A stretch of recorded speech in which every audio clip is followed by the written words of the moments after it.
नमस्कार दर्शकों, एक बार फिर आपका स्वागत है हमारे वेब टीवी में। और इस वक्त ये तस्वीरें आप देखिए राजधानी शिमला से, जहाँ पर ये किसानों का मार्च आज हो रहा है और ये सचिवालय तक मार्च जो है यहाँ से निकाला जा रहा है। और अभी भी जो है लोगों के आने का सिलसिला लगातार जारी है।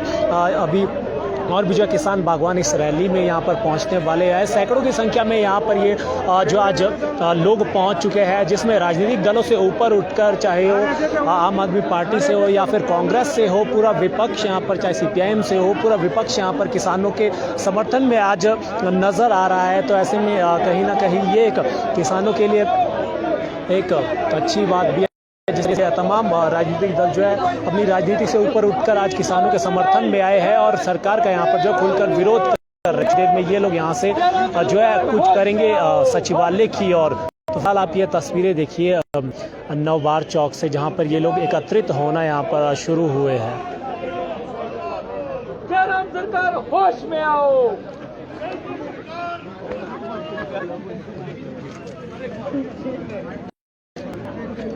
ये आप देखिए किस तरीके से किसानों की जो है ये आक्रोश रैली आज यहाँ पर हो रही है। और यहाँ पर जो है विधायक भी जो है जुब्बल कोटखाई से ये यहाँ पर नज़र आ रहे हैं। इनसे हम बातचीत करेंगे।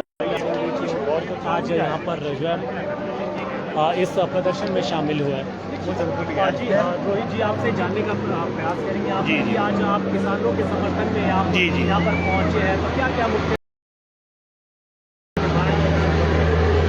आज हम सभी किसान बागवान के नाते यहाँ पर एकत्रित हुए हैं। जो काफ़ी समय से हमारे किसानों और बागवानों की समस्याएं लंबित है, जिसको पिछले 5 वर्षों में अनदेखा किया गया है, उन सभी बातों को लेकर आज हमारा उनके बैनर के तले पूरे हमारे क्षेत्र के बागवान एकत्रित हुए हैं। क्योंकि आपने देखा होगा पिछले 5 वर्ष चाहे हमारे चुनाव को मात्र कोई 1-1.5 महीना शेष रह गया है।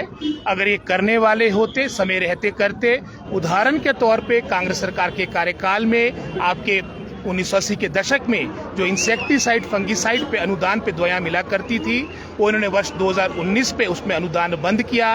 ये चाहते तो 2020, 21, 22 के प्रारंभ में भी आपका अनुदान कर सकते थे। अब तो वैसे भी स्प्रे सीजन आपका खत्म हो चुका है और आने वाले समय में इन सभी बातों को लेकर जो निर्णय करेगी वो आने वाली सरकार करेगी। पिछले कल जो है आपके जो प्रतिद्वंदी भी है जो हाल ही में वापस पार्टी में शामिल हुए, भाजपा में उनका एक बयान आया है कि शांतिपूर्ण तरीके से भी जो मांगों को उठाया जा सकता है। इस प्रदर्शन में शामिल होना उन्होंने सही नहीं समझा। किस तरीके से? तो आप देख ही रहे कि सभी यहाँ शांतिपूर्वक तरीके से आए हैं। कोई भी यहाँ पर अहिंसा की कोई बात नहीं है और हम बिल्कुल अहिंसा पे विश्वास करते हैं, शांति में विश्वास करते हैं। क्या लगता है कि उनको इसमें शामिल होना चाहिए था? ये सवाल तो उनसे बेहतर रहेगा कि उसका उत्तर दे। लेकिन हम सभी किसान बागवान के नाते अपनी पॉलिटिकल आइडियोलॉजी, अपनी धारणा, अपनी विचारधारा को पीछे रखकर आज सब हम एकत्रित हुए हैं। जी बहुत बहुत शुक्रिया हमसे बातचीत करने के लिए। तो दर्शकों, आप देख रहे हैं जिस तरीके से यहाँ पर तमाम जो दलों के, चाहे वो भाजपा हो या कांग्रेस हो, आम आदमी पार्टी हो या फिर सीपीआईएम हो, यहाँ पर तमाम लोग जो आज पार्टी से ऊपर उठकर यहाँ पर शामिल हुए हैं। हालांकि इसके बावजूद यहाँ पर जो है लोगों का काफ़ी लोग यहाँ पर आज नज़र आ रहे हैं जो यहाँ पर इस प्रदर्शन में शामिल हुए हैं।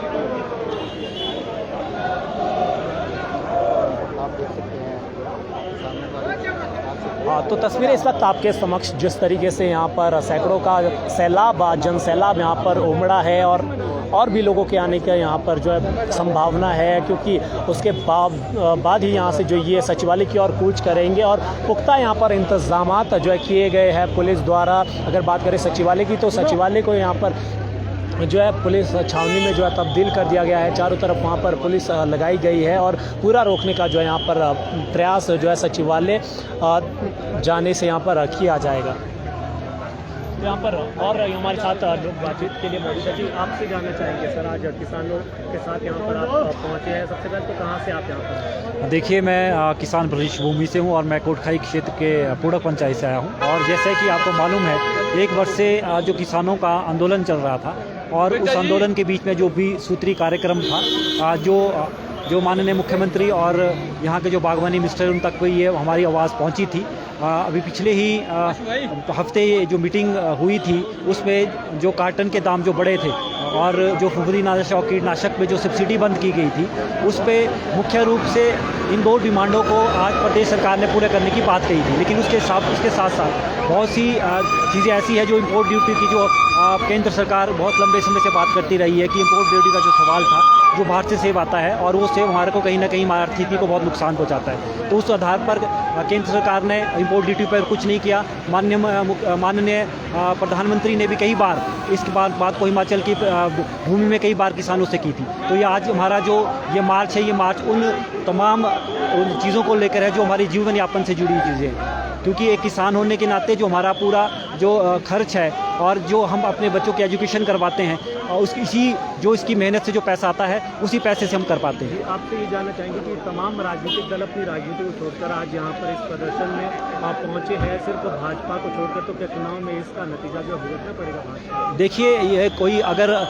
कोई दल नहीं आ पाया है तो मैं तो समझता हूँ व्यक्तिगत रूप से तो ये झंडे डंडे की राजनीति से इसको हटकर ये लड़ाई है, क्योंकि ये किसी इकोनॉमिक से की हुई लड़ाई है। आप सब जानते हैं कि टूरिज्म और सेब ही ऐसी आर्थिकी है जो इस हिमाचल प्रदेश को बचाए हुए है। हिमाचल प्रदेश को ही नहीं बचाए हुए, जो घर की आर्थिकी है वो भी हमारी सेब पर टिकी है। तो इस पर मैं नहीं समझता कि कोई राजनीतिक रूप से हिसाब से यहाँ ना आया हो।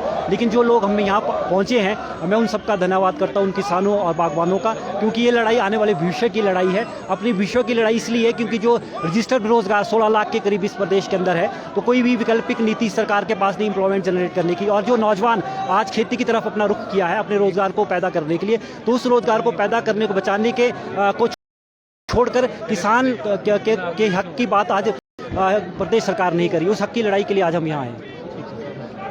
तो ये आप देख सकते हैं कि किस तरीके से जो लोग भी यहाँ पर तमाम जो किसान बागवान पहुँचे हैं, वो यही आह्वान कर रहे हैं सबसे कि राजनीति से ऊपर उठकर यहाँ पर झंडा छोड़कर जो है इस आंदोलन में शामिल हो और ये जो